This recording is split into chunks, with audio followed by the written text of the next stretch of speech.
बोला, काय काम काढलं? भाऊसाहेब, आपल्या गावातल्या मराठी शाळेची एक भिंत पडली होती.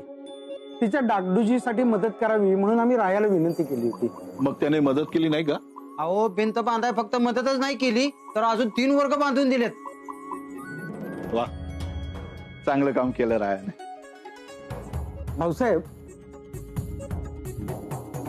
या, एक छोटीशी विनंती होती. बोला.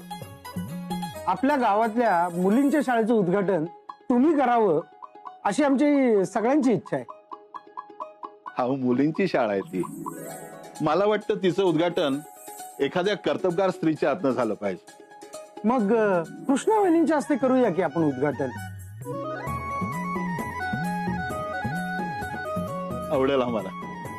आमच्या सुनेच्या हातनं शाळेचं उद्घाटन झाले. नाही भाऊसाहेब,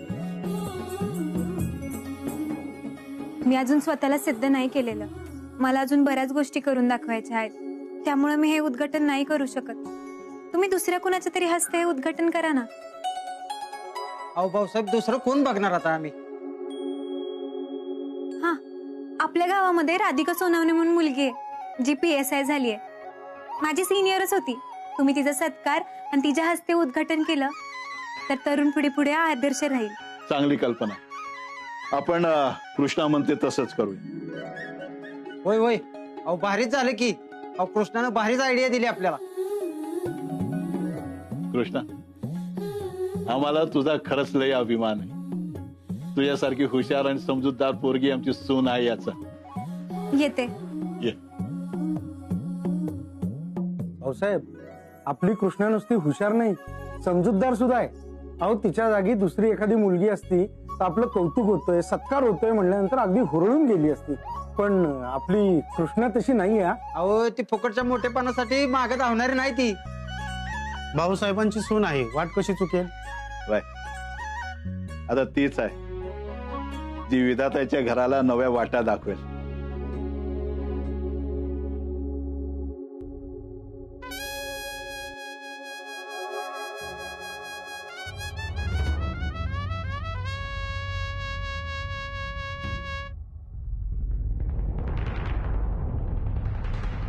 हसायला काय होतंय ग? काही नाही.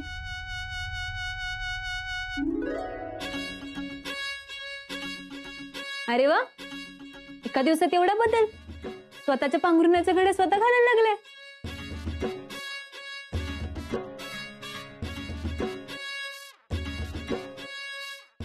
हे असं बघू नकोस हा. असं रागात मी बघितलं पाहिजे तुझ्याकडं. काल तुझ्यामुळे मी सगळ्यांची खोटं बोलले. परत असं मला खोटं बोलायला लावायचं नाही बरं का. मला खोटं बोलायला आवडत नाही. म्हणजे तुला काय म्हणायचंय? मला खोटं बोलायला आवडतं? मी असं बोलले? मी असं बोलले का? काय झालं की कसं काय रे वाकड्यात शिरतोस तू? नाही, तुझ्याशी बोलणं चुकीचं आहे बघ. मी आपली आले होते इथं, घरचे तुझे कसं कौतुक करतायत ते सांगायला. पण नाही, तुला माझ्याशी भांडायलाच पाहिजे, हे की नाही? माझं कौतुक? कोण करत होतं माझं कौतुक? नाही नाही बाबा, मी नाही सांगणार. मी तुझ्याशी बोलायला गेले की तुला वाटतं मी भांडतेच. त्यापेक्षा तो इशयच नको. अगं नाही भांडणार, सांग आता. हे असंच बोलला होतास मला. मला काल शब्द दिला होतास तू की तुझ्याशी भांडणार नाही म्हणून, आणि आज काय करतोयस? भांडतोयस. अगं आता म्हणलं ना नाही भांडणार. सांग की कोण करत होतं माझं कौतुक? नाही सांगणार. सांगायचं नसतं तर मग विषय कशाला काढतेस ग? बघितलंस बघितलंस का? परत भांडायला लागलास माझ्याशी. अगं नाही भांडणार तुझ्यासोबत, सांगशील आता? गावातली माणसं आली होती. ती भाऊसाहेबांनी सांगत होती तू कशी गावातली भिंत बांधून दिलीस आणि ती शाळेतले 3 वर्ग बी काढून दिलेस. तुझं लय कौतुक करत होती ती. भाऊसाहेब होते तिथं? ते काय म्हटले? त्यांना हे सगळं ऐकून कसं वाटलं? मी का सांगू? जा जाऊन तू स्वतःच विचार. अजून ती समधी आहेत खालती, जा जाऊन विचार त्यांना.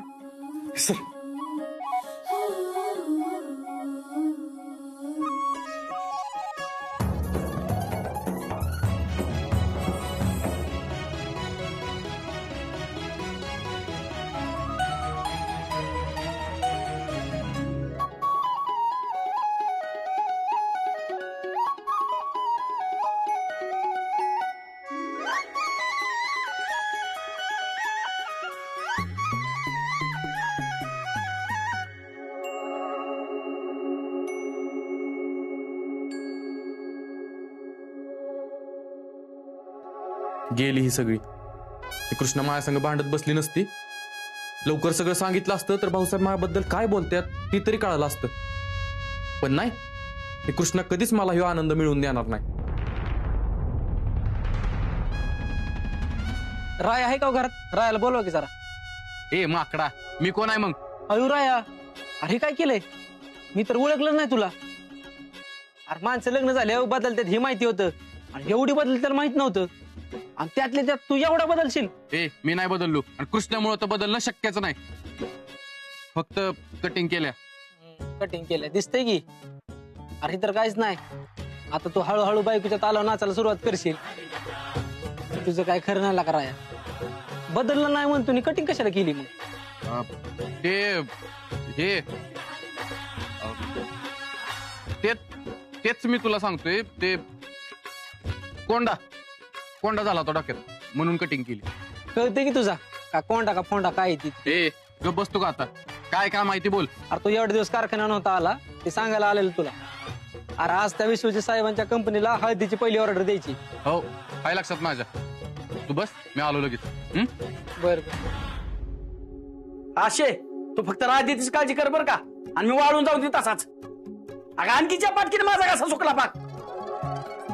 हो भाई देते की वाईस दम धरा. बघा त्यानं नुसती घाई झालेली असते तुम्हाला. अगं तसं नाही, पण आपल्यामुळे उशीर झाला तर कृष्णाला बिनकामी सासरच्यांची बोलणे बसायची.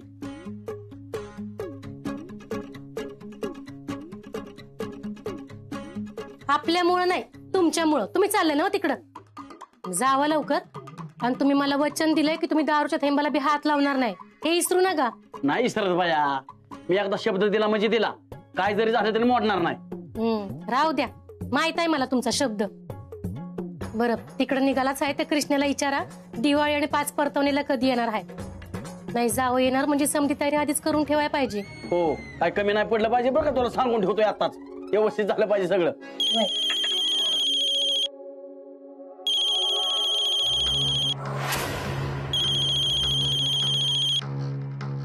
हॅलो. अरे सोपान, लय मस्ती आली का रे तुला? इथं येऊन कातडी सोडल्याशिवाय सुधारणारच नाही ना तू. हॅलो हॅलो, तुमचा आवाज येत नाही. हॅलो. आवाज येत नाही रे तुला? तिथं येऊन फनकन कानाखाली आवाज काढल्यावर येईल का तुला आवाज? माझे व्याजावर घेतलेले पैसे कधी परत देतोय सांग? तुला दिलेली वेळ कधी संपून गेलीये? ऐका की राव, अजून थोडी मुदत द्या की. मी सगळं पैसे फेडतो. मी काय पळून जातोय ताव? 3 दिवस शेवटची मुदत देतोय, 3 दिवसाची. 3 दिवसात जर माझे पैसे आणून दिले नाही ना, तिथं येऊन हातपाय तोडी ना मी. बर देतो 3 दिवसात पैसे सगळं. चल ठेव.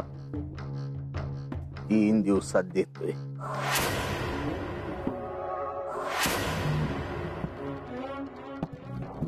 काय बा काय झालं? कुणाचा फोन होता? कंपनीचा होता. रिचार्ज मारा म्हणत होती. म्हटलं 3 दिवसांनी मारतो. बरं आशा, मी जातो, मला उशीर झालाय. अहो चहा पिऊन जा की. नको, तिथं पितो मी. अहो पण ऐका की.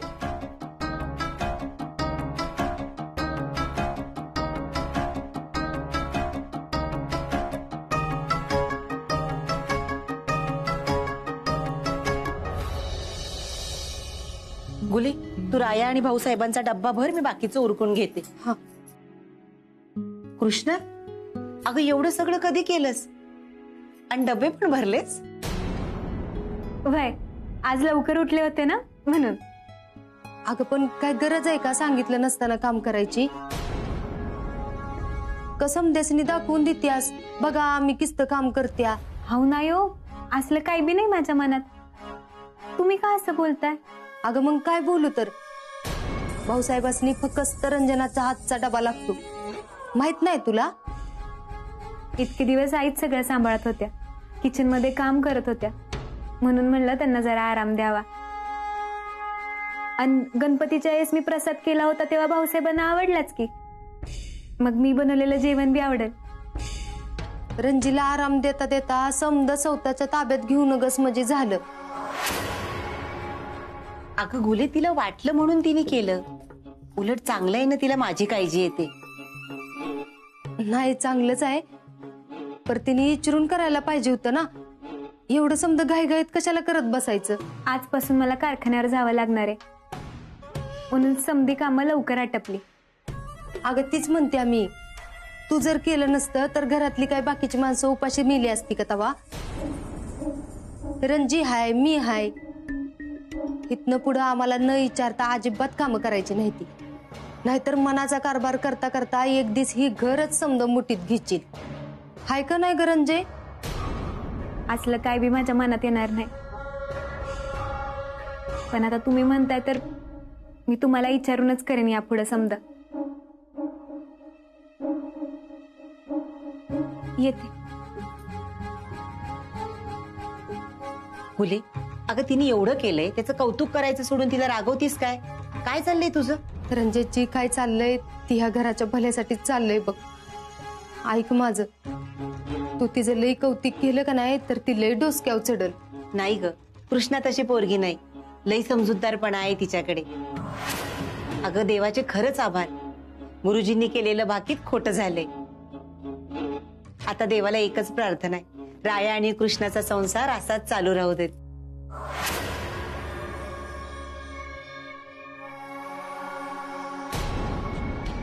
तू किती जरी देवदेव केलंस तरी ही गुरुजींचं भाकीत खोटं ठरणार नाही रंजे.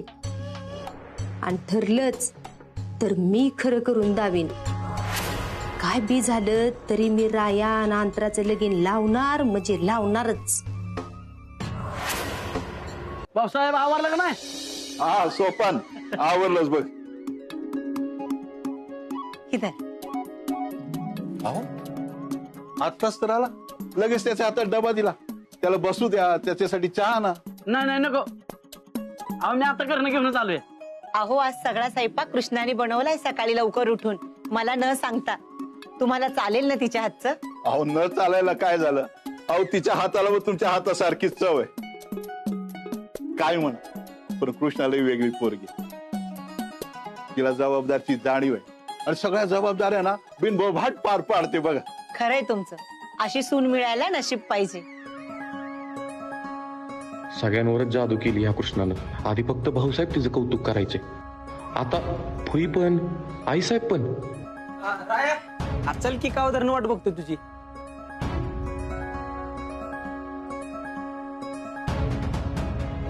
झालाच तयार? हो पप्या, गाडी काढ, मी आलो.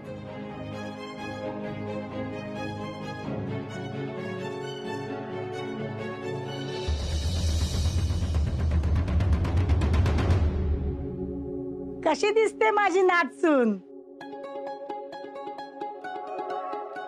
राया, कारखाना जाऊन फक्त हिच्याकडे बघायचं नाही, काम बी करायचं. हा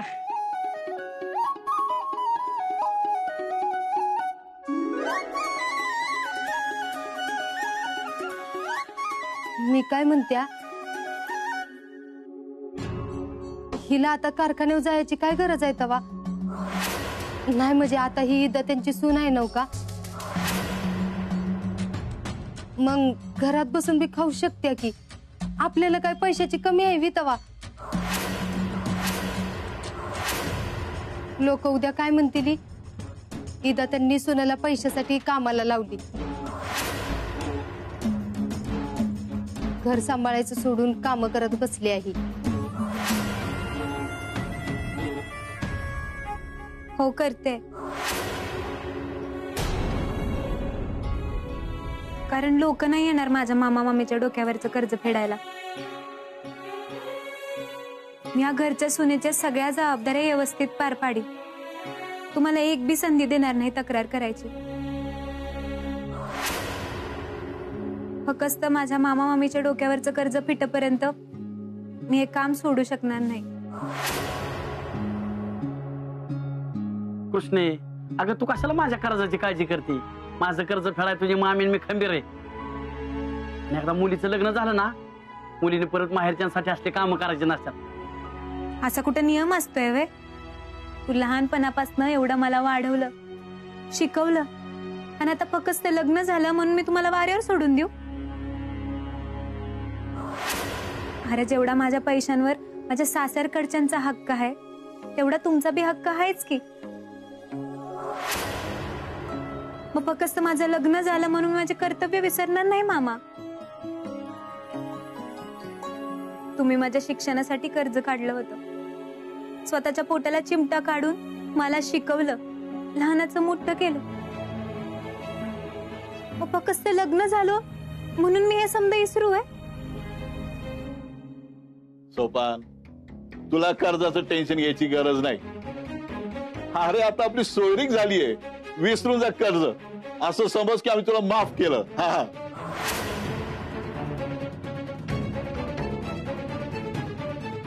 नाही भाऊसाहेब, असं करू नका.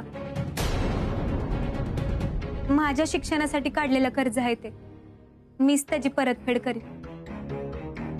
आणि जर असं झालं नाही ना, तर आयुष्यभर ही माझ्या गोष्ट मनाला लागून राहील बघा. मला माझ्या कष्टानं मामाच्या डोक्यावरचं कर्ज फेडायचंय.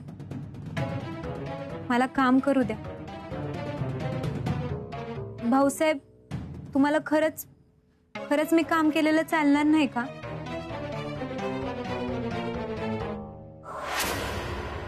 अगं पोरी, का नाही चालणार? हा, उलट तुझ्या स्वाभिमानाचा अभिमान आहे आम्हाला.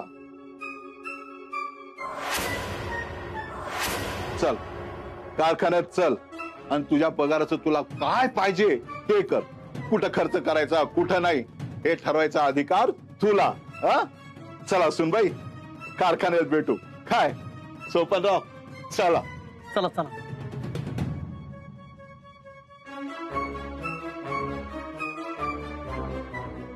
पप्या, गाडी काढ.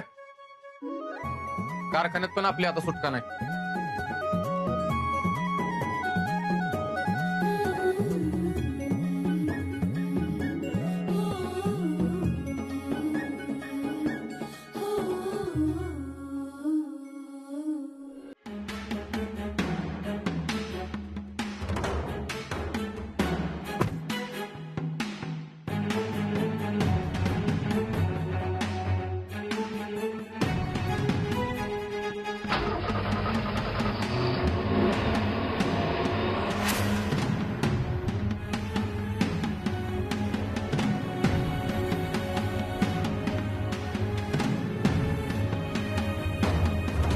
कृष्णा, रायबरोबर नाही गेलीस? हा, त्याचं जरा बाहेर काम होतं ना, म्हणून. ठीक, चल आमच्या बरोबर.